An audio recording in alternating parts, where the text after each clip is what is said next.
રાજુલા તાલુકાના સરપંચોએ ડિજિટલ સર્વેનો કર્યો વિરોધ। રાજુલામાં 72 ગામના સરપંચો થયા એકઠા।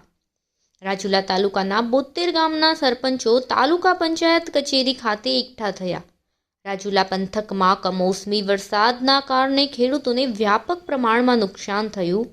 સરકાર દ્વારા ખેતી પાકને નુકસાનીના ડિજિટલ સર્વે કરવા આદેશ આપ્યો। રાજુલા તાલુકામાં ડિજિટલ સર્વે ન કરવા સરપંચોની માંગણી। રાજુલા તાલુકાના અનેક ગામોમાં તમામ ખેડૂતોને નુકસાન થયું છે, તો તમામ ખેડૂતોને સહાય આપવાની સરપંચોએ કરી માંગ। તાલુકા વિકાસ અધિકારી સમક્ષ 72 ગામોમાં સર્વે ન કરવા સરપંચોએ કરી રજૂઆત। 72 ગામના સરપંચો એકઠા થયા છો, શું બાબત છે, શું કહેશો?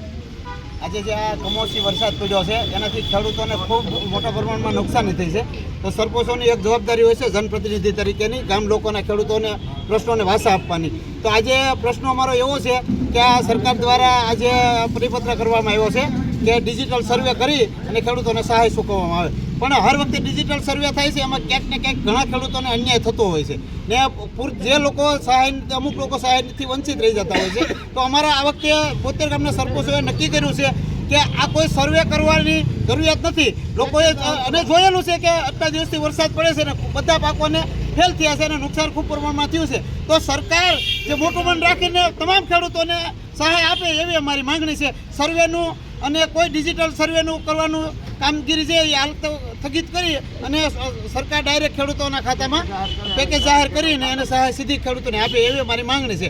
આ બાબતે અમે તાલુકા વિકાસ અધિકારીને આજે સૂચના આપી છે કે અમારા 72 ગામમાં એક પણ ગામમાં સર્વે કરવા આપની દ્વારા ટીમ ન મોકલવામાં આવે એવી અમે હાલમાં લેખિતમાં રજૂઆત કરી છે ને એમના દ્વારા પણ અમને સારી એવું કીધું છે કે આપને જે માંગણી છે અમે સરકારમાં મોકલશું। બધા સરપંચો આજે ભેગા થયો છો, શું માંગ છે?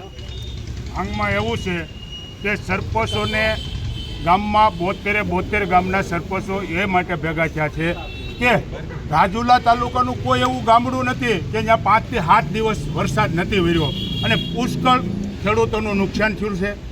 તમામ વસ્તુમાં નુકસાન થયું છે, ડુંગળીની અંદર, કપાસની અંદર, સિંગ, તૂર 100% નુકસાન છે। તો આજે સરકાર શ્રીને અમારી એક નમ્ર વિનંતી છે કે પેકેજ જે જાહેર કર્યું છે ને એમાં જે સર્વે કરવાની સરકારશ્રીએ જે વાત કરી છે, તો સર્વે કરવાની કોઈ જરૂર જ નથી। 100% તો નુકસાન છે, તમામ ગામડોની અંદર છે। આજે મિનિટરો પણ સર્વે કરી ગયા છે, મિનિટરો પણ પોતે જોઈ ગયા છે। તો આનું મહત્ત્વ એવું છે કે ગામડાની અંદર કોઈ પણ ગામમાં સરપંચ હોય છે તો સરપંચની પણ જવાબદારી હોય છે।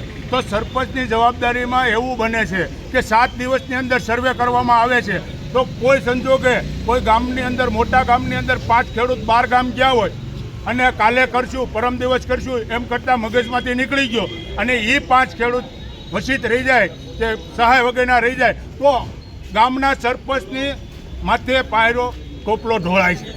તો સરપંચને શું કરવાનું? આવા કિસ્સા અમારે આજે 50 વર્ષની ઉંમરની અંદર અમે જોયું છે। તોકતેના વાવાઝોડાની અંદર કયેક સરપંચોને એનો સામનો કરવો પડ્યો છે। આગળ શું માંગ છે તમારી? આગળ અમારી માંગ એવી છે કે તમામ ખેડૂતોના સેટેલાઇટથી તમારું પણ સર્વે થયેલું છે, તમને પણ સરકારશ્રીને ખબર છે કે કોના ખેતરમાં સિંગ છે, કોના ખેતરમાં કપાસ છે, કોના ખેતરમાં તુવર છે, કોના ખેતરમાં ડુંગળી છે। સેટેલાઇટથી સર્વે થયેલું જ છે। સરકારશ્રી પાસે બધા ગામના સરપંચોના ડેટા છે, બધા ખેડૂતોની યાદી પણ બધી વસ્તુની જરૂર છે। નુકસાનીની કોઈ સર્વે કરવાની કોઈ જરૂર નથી। જેની ફૂલની તો ફૂલની પાકડી જે સરકારશ્રીને યોગ્ય લાગે એ ખેડૂતોને બધાને 72 ગામના ખેડૂતોને તમામને એનો લાભ મળે અને એની નુકસાનીનો એને ફૂલની તો ફૂલની પાકડી આપે એવી અમારી માંગ છે। જય હિન્દ, જય